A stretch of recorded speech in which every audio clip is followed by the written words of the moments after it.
Have you ever wondered why industry leaders like Kodak, Blockbuster, or Nokia collapsed seemingly overnight, even though they had the best people, the most resources, and billions of dollars in the bank? Picture this. Kodak invented the digital camera in 1975. They literally created the technology that would eventually destroy them. Yet they filed for bankruptcy in 2012 while Instagram, a company with just 13 employees, sold for $1 billion. Blockbuster had 84,000 employees and 9,000 stores at its peak. They could have bought Netflix for $50 million in 2000, but passed on the deal. Today, Netflix is worth over $150 billion, while Blockbuster is a cautionary tale. Nokia dominated the mobile phone industry for over a decade. They were the Apple of their time. Yet they completely missed the smartphone revolution and sold their phone business to Microsoft for a fraction of what it was once worth. What's happening here isn't bad luck or poor management. It's something much more sinister and predictable. Clayton Christensen calls it the innovator's dilemma, and understanding this one concept could be the difference between building a business that thrives for decades or becoming another cautionary tale.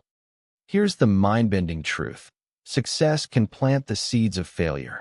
The very practices that make companies great can also make them vulnerable to disruption. And if you're building a business today, this isn't just theory. It's your competitive superpower. By the end of this video, you'll understand exactly why established companies fail, how small startups can topple giants, and most importantly, how you can use these insights to build a business that creates real financial freedom. Let's dive in. What is the innovator's dilemma? The innovator's dilemma is one of the most important business concepts ever discovered, and it explains why doing everything right can still lead to failure. Here's the dilemma in simple terms. Big, successful companies focus on improving what already works. They invest in what Christensen calls sustaining innovations, making their products faster, better, more feature-rich for their existing customers. This makes perfect business sense. Your best customers are asking for improvements. They're willing to pay premium prices, and these improvements generate the highest profit margins. But while these companies are perfecting their existing products, something else is happening in the background. Disruptive innovations are emerging. These innovations start small, often looking inferior to existing solutions. They serve customers that established companies don't care about, either new markets or the low end of existing markets. Here's where it gets interesting. The established companies actually see these disruptive innovations coming. They're not blind or stupid, but they make a rational business decision to ignore them because these innovations don't serve their best customers and don't generate significant profits initially. Let me give you a concrete example. When personal computers first emerged in the 1970s, they were toys compared to the mainframe computers that companies like IBM were building. Mainframes could handle complex calculations for large corporations, while early PCs could barely run simple programs. IBM's best customers, large corporations, had no interest in these primitive personal computers. So IBM continued focusing on making better mainframes for their high-paying corporate clients. This was the logical, profitable thing to do. But personal computers kept improving. They became more powerful, more user-friendly, and most importantly, more accessible to ordinary people. Eventually, PCs became powerful enough to handle many of the tasks that previously required mainframes, but at a fraction of the cost. By the time IBM realized that PCs were a threat, companies like Apple, Microsoft, and Intel had already established dominant positions in the personal computer market. This is the innovator's dilemma. Do you continue doubling down on what's profitable today, or do you invest in uncertain and proven technologies that might cannibalize your existing business? Most companies choose to stick with what works, and that's exactly why they become vulnerable to disruption. They're trapped by their own success, their customer relationships, and their business models. But here's the opportunity. If you understand this pattern, You can position yourself to be the disruptor rather than the disrupted. The two types of innovation. To really understand how disruption works, you need to grasp the difference between two types of innovation. This distinction will change how you think about building your business. Sustaining innovation is what most people think of when they hear the word innovation. It's about making existing products better for existing customers. Think faster processors, higher resolution cameras, more comfortable car seats, or longer-lasting batteries. Sustaining innovations are incredibly important and can be highly profitable. Apple's iPhone gets better every year through sustaining innovations, better cameras, faster processors, improved battery life. These improvements keep existing customers happy and justify premium pricing. But here's the key insight. Established companies are really good at sustaining innovation. They have the resources, the expertise, and the customer relationships to continuously improve their products. If you try to compete with Apple by making a slightly better smartphone, you're going to lose. They have advantages you can't match. Disruptive innovation works completely differently. Instead of making existing products better, disruptive innovations make products simpler, more affordable, and accessible to people who couldn't use or afford the existing solutions. Let me break this down with some examples that will make this crystal clear. Uber didn't create a better taxi service. Traditional taxis were actually superior in many ways: professional drivers, regulated vehicles, established dispatch systems. But Uber made transportation accessible to people in areas where taxis didn't serve, at times when taxis weren't available, and with a user experience that was dramatically simpler. Airbnb didn't build better hotels. Hotels offered professional service, consistent quality, and established amenities. But Airbnb made accommodation accessible to budget travelers, in locations where hotels didn't exist, with unique experiences you couldn't get at a hotel. YouTube didn't create better television content. TV shows had higher production values, professional actors, and sophisticated storytelling. But YouTube made video content creation accessible to anyone with a camera, allowing for niche content, personal expression, and interactive engagement that television couldn't provide. Notice the pattern? Disruptive innovations succeed by serving people who weren't being served by existing solutions. They start by being worse in traditional metrics, but better in new metrics that matter to underserved customers. Here's why this matters for you. Great companies are too focused on their best customers and miss the next wave of innovation. While they're perfecting products for existing markets, they ignore emerging markets and new use cases. This creates a massive opportunity for entrepreneurs. You don't need to beat established companies at their own game. You need to play a different game entirely, serving customers and needs that big companies are ignoring. Why disruption creates financial freedom. Now let's talk about why understanding disruption isn't just academically interesting. It's your path to financial freedom. Here's the beautiful thing about disruptive businesses. They typically start lean, require fewer resources, and grow by serving overlooked markets. This is perfect for individual entrepreneurs and small teams who don't have massive budgets or corporate backing. Think about it this way. You don't need to outcompete Amazon or Apple in their core markets. You need to serve people they're ignoring or underserving. This is a completely different challenge that plays to your strengths rather than your weaknesses. Let me show you exactly what I mean with 3 powerful examples. Netflix versus Blockbuster. In the late 1990s, Blockbuster was the undisputed king of movie rentals. They had prime real estate locations, extensive movie selections, and established customer relationships. If you wanted to compete with Blockbuster by opening better video stores, you would have needed millions of dollars and years to build comparable infrastructure. But Netflix didn't try to build better video stores. They identified customers that Blockbuster was underserving. People who lived far from stores, people who hated late fees, people who wanted convenience over selection.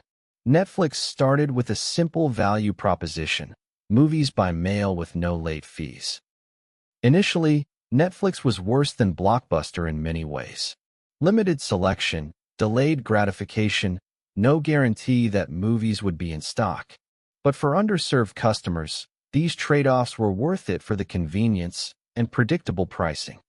Netflix started lean, just a website and distribution centers. No expensive retail locations, no massive inventory at thousands of stores. This lean model allowed them to reinvest profits into improving their service, expanding selection, and eventually moving into streaming. Robinhood versus traditional brokers. For decades, stock trading was dominated by established brokerages like Charles Schwab and E-Trade. These companies served serious investors with comprehensive research, financial advice, and sophisticated trading platforms. But they charged significant fees that made small investments uneconomical. Robinhood identified an underserved market, young people who wanted to invest small amounts without paying hefty fees. Traditional brokers ignored this market because the profit margins were too low. Robinhood created a simpler, mobile-first experience that eliminated trading fees entirely. They were worse than traditional brokers in many ways. Limited research, basic features, no human advisors. But for their target market, these limitations were acceptable trade-offs for free trading and easy mobile access. Canva versus Adobe. Adobe dominated professional design software with sophisticated tools like Photoshop and Illustrator. These products were incredibly powerful but also complex, expensive, and required significant training to use effectively. Canva identified an underserved market, small business owners, social media managers, and regular people who needed to create decent designs without becoming graphic design experts. Adobe ignored this market because these users couldn't afford or didn't need professional-grade software. Canva created a simple, template-based design platform that anyone could use. It was nowhere near as powerful as Adobe's professional tools, but it was accessible, affordable, and met the needs of people who just wanted to create decent-looking graphics quickly. Notice the pattern in all these examples. The disruptors started by serving customers that established companies found unprofitable or uninteresting. They built lean businesses that could grow efficiently by reinvesting profits rather than requiring massive upfront investment. This is why disruption creates financial freedom. You're not trying to match the resources of established companies. You're using different strategies that leverage your advantages, speed, focus, and willingness to serve underserved markets. What this means for business starters. All right, let's get practical. How do you actually use these insights to build a real business that generates real income? The key insight is this: you don't need a revolutionary product to create a disruptive business.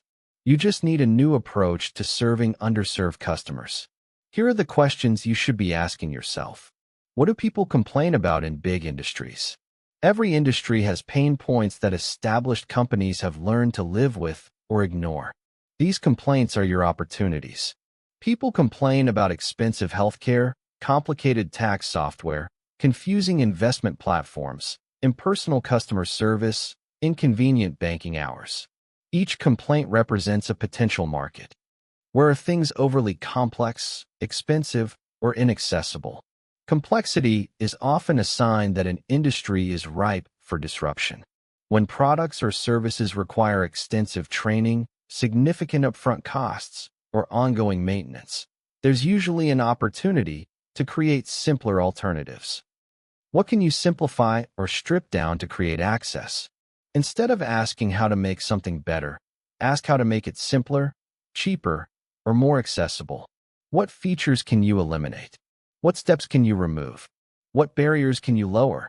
Let me show you how to apply this thinking to specific opportunities that exist right now. Education. Traditional education requires years of time and thousands of dollars for formal degrees. But many people just want specific skills for career advancement. This creates an opportunity for micro-courses, skill-specific certifications, and just-in-time learning. Companies like Masterclass, Skillshare, and countless individual course creators are serving this underserved market. Finance. Traditional wealth management requires significant assets and high fees, making it inaccessible to most people. But many people just want simple budgeting, automated saving, and basic investment advice. This creates opportunities for apps that provide financial guidance for regular people rather than high-net-worth individuals. Health and wellness. Traditional healthcare is expensive, inconvenient, and often focused on treating problems rather than preventing them. But many people want accessible health information, preventive care, and convenient solutions for common issues. This creates opportunities for health apps, telemedicine platforms, and wellness products that make health maintenance simpler and more affordable. AI and automation. Established AI companies focus on complex enterprise solutions that require technical expertise to implement. But small business owners and solopreneurs want simple automation for common tasks: scheduling, customer service, content creation, data analysis. This creates opportunities for AI tools designed specifically for non-technical users. Here's the crucial point. In each of these examples, you're not trying to compete with established companies in their core markets. You're serving different customers with different needs using different business models. Traditional universities aren't your competition if you're creating skill-specific microcourses. Goldman Sachs isn't your competition if you're building budgeting apps for college students. Hospitals aren't your competition if you're creating wellness apps for preventive health. This reframe changes everything about how you approach business building. Instead of trying to be better than existing solutions, you're trying to be different in ways that matter to underserved customers. The beauty of this approach is that it aligns perfectly with the constraints most entrepreneurs face. You don't have unlimited resources, so you can't compete head-to-head with established companies. But you do have flexibility, speed, and the ability to focus intensely on specific customer needs. The Jobs to be Done framework. Now I want to share one of Clayton Christensen's most powerful concepts that will completely change how you think about product development and customer needs. Christensen teaches that customers don't buy products. They hire them to do specific jobs. This might sound simple, but it's a profound shift in thinking that explains why so many products fail and why some unexpected products succeed wildly. The key question isn't, what features should my product have? The question is, what job is my product being hired to do? Let me illustrate this with a story that will blow your mind. A fast food restaurant was trying to improve their milkshake sales. They did traditional market research, surveyed customers about flavor preferences, thickness, price sensitivity, all the usual stuff. Based on this research, they made improvements to their milkshakes, but sales didn't increase. Then they tried a different approach. Instead of asking what customers wanted in a milkshake, they asked what job customers were hiring the milkshake to do. They discovered something surprising. Many customers were buying milkshakes first thing in the morning for their commute to work. These customers weren't hiring the milkshake to be a dessert or a treat. They were hiring it to make their boring commute more interesting, to give them something to do with their hands while driving, and to keep them full until lunch. Once they understood the job the milkshake was being hired to do, they could improve it in ways that actually mattered to customers. Make it thicker so it lasted longer during the commute. Make it more filling so it satisfied hunger until lunch. Add chunks of fruit to make it more interesting. This is the Jobs to be Done framework in action. When you understand what job your product is really being hired to do, you can build better solutions even with fewer resources than established competitors. Here's another example that shows the power of this thinking. People don't want a drill, they want a hole in the wall. But if you dig deeper, they don't even want a hole in the wall. They want to hang a picture, which means they want to display a memory or beautify their space. Understanding the deeper job reveals new solution possibilities. Maybe instead of selling better drills, you could sell adhesive picture hanging systems that eliminate the need for holes entirely.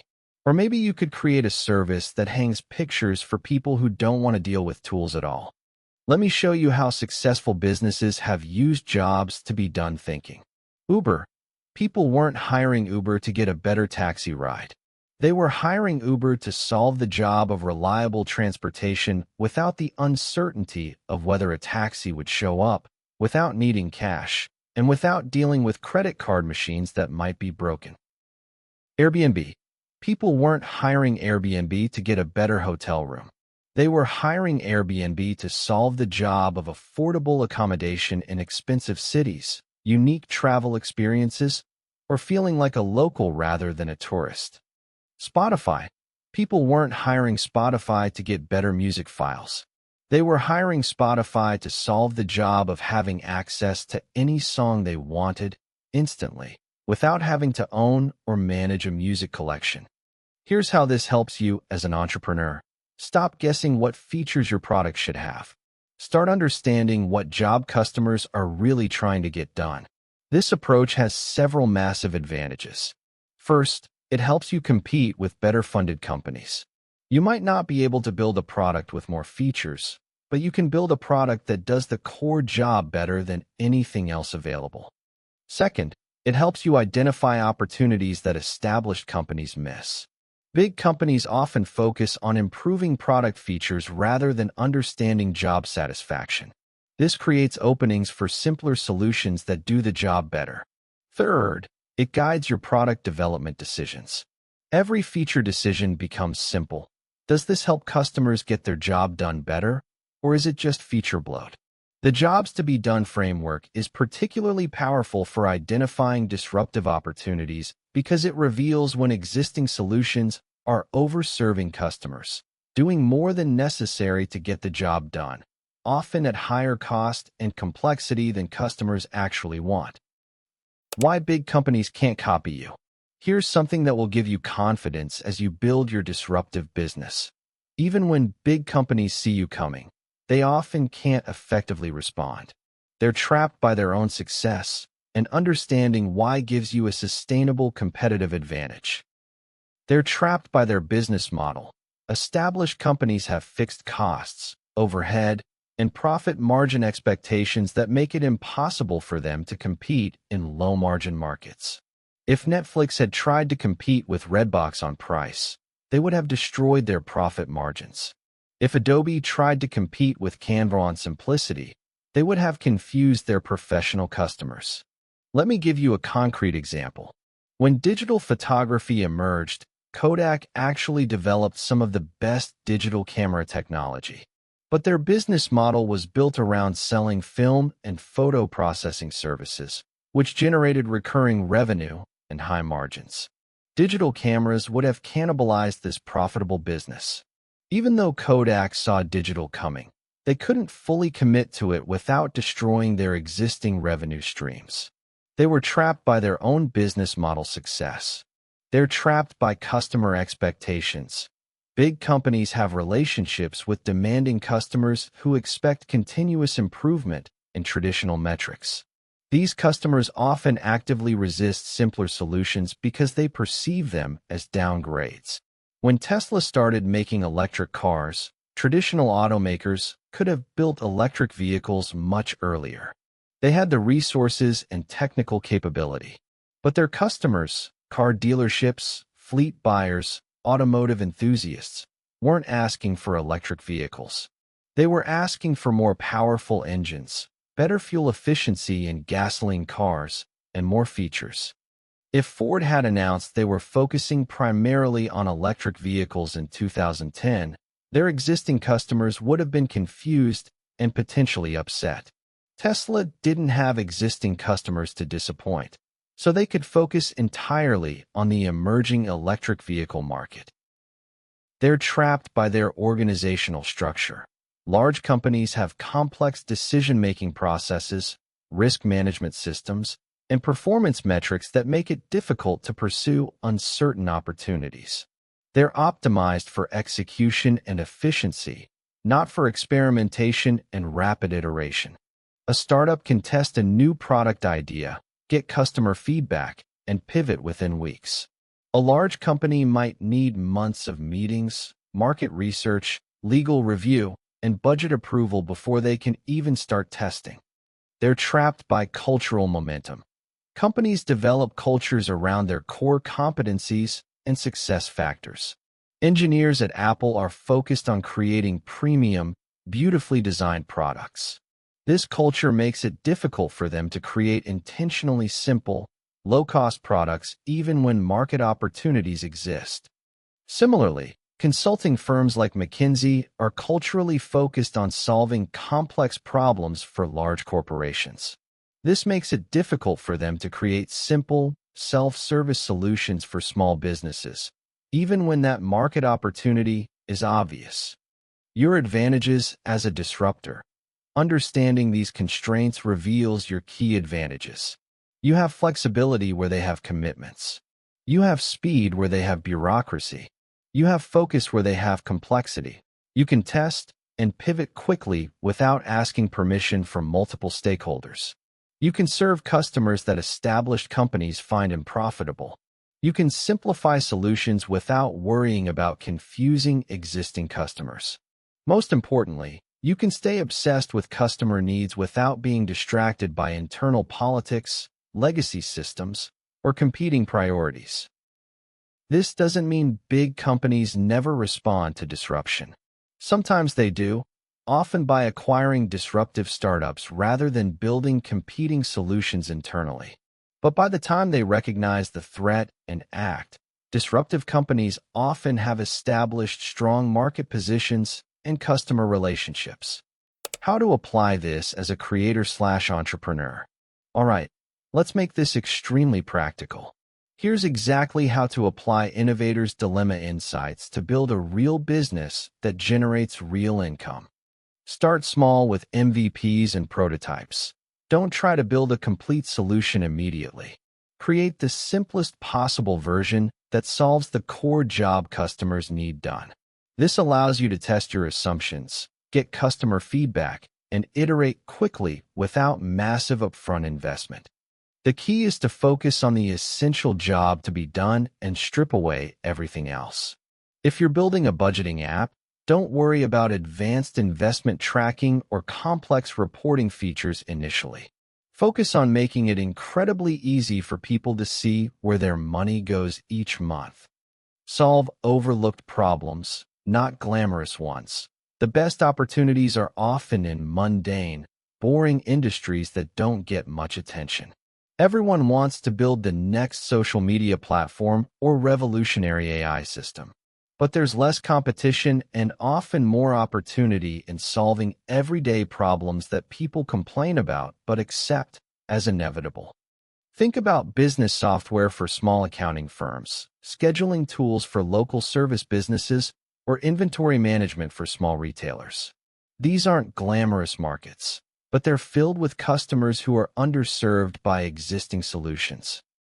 Instagram started as a simple photo-sharing app with basic filters.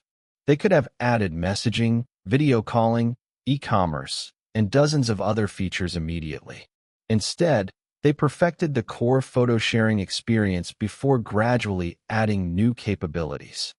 Focus on access, simplicity, and cost-effectiveness. These are your primary competitive advantages against established companies. You can make solutions accessible to people who couldn't use existing options. You can simplify complex processes. You can offer better value through lower costs or more convenient delivery. Don't try to compete on advanced features or sophisticated capabilities initially. Compete on removing barriers that prevent people from getting their job done. Serve a niche deeply before scaling wide. Instead of trying to build a solution for everyone, become the best solution for a specific type of customer. Understand their specific needs, workflows, and pain points better than anyone else. Salesforce didn't start by trying to compete with enterprise software companies across all business functions.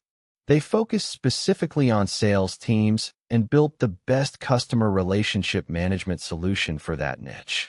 Only after dominating sales CRM did they expand into other business functions. Test with pre-sales and early customer development.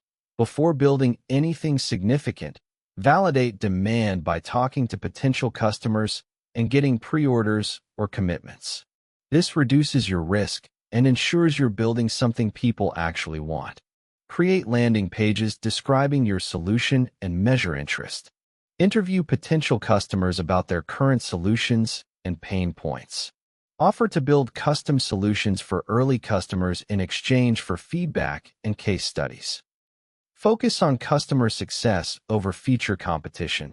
Instead of trying to match competitors feature for feature, obsess over helping your customers achieve their desired outcomes. This creates stronger customer relationships and clearer differentiation. If you're building project management software, don't focus on having the most features. Focus on helping teams complete projects faster and with less stress. If you're building educational content, don't focus on having the most comprehensive curriculum. Focus on helping students achieve specific career outcomes. The key insight is that disruption isn't about building something completely new from scratch. It's about applying existing technologies and business models to serve underserved customers in simpler, more accessible ways. Mistakes to avoid from big companies. Learning from the failures of established companies is just as important as understanding successful disruption. Here are the critical mistakes that big companies make repeatedly and how you can avoid them in your own business. Mistake number 1. Listening only to your loudest or biggest customers. This is perhaps the most common trap. Your best customers, the ones who pay the most and complain the most, will constantly ask for improvements to existing solutions. But these customers represent the past, not the future. If you only listen to your biggest customers, you'll keep improving your existing solution for existing markets while missing entirely new opportunities. Netflix could have spent all their time making DVD by mail better based on feedback from their heaviest users. Instead, they invested in streaming despite some existing customers preferring physical DVDs. As an entrepreneur, actively seek feedback from customers who aren't currently using your solution. Talk to people who tried competitors and weren't satisfied. Interview potential customers who aren't being served by existing options. Mistake number 2. Assuming improving existing solutions equals innovation. Most companies confuse sustaining innovation with disruptive innovation. They think innovation means adding features, improving performance, or increasing quality. But this type of innovation typically makes solutions more complex and expensive, moving them further away from underserved markets. True disruptive innovation often means removing features, simplifying processes, and reducing costs. It's counterintuitive because it feels like you're making your product worse by traditional metrics. Don't get trapped in the feature addition cycle. Regularly ask, what can we remove? What can we simplify? How can we make this more accessible to people who currently can't use it? Mistake number 3. Ignoring emerging trends because they look small. Established companies often dismiss new technologies, customer behaviors, or market segments because they're currently small or unprofitable. But exponential growth means that small markets can become huge markets very quickly. Social media looked like a toy for teenagers until it became the dominant communication platform for all age groups. E-commerce looked like a niche for tech enthusiasts until it became the fastest-growing retail channel. Cryptocurrency looked like speculation for libertarians until major corporations started adding Bitcoin to their balance sheets. Pay attention to emerging behaviors, especially among younger demographics or early adopters. What looks like a toy or fad today might be mainstream behavior in 5 years. Mistake number 4. Over-engineering solutions. Big companies often add complexity to justify higher prices or demonstrate technical sophistication. But complexity is the enemy of adoption. The more complex your solution, the smaller your potential market.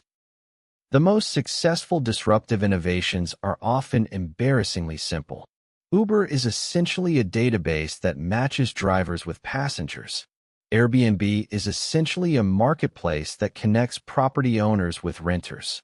Instagram is essentially a simple photo editor with social sharing. Embrace simplicity as a competitive advantage. Make your solution so simple that people can understand and use it immediately without training or extensive onboarding.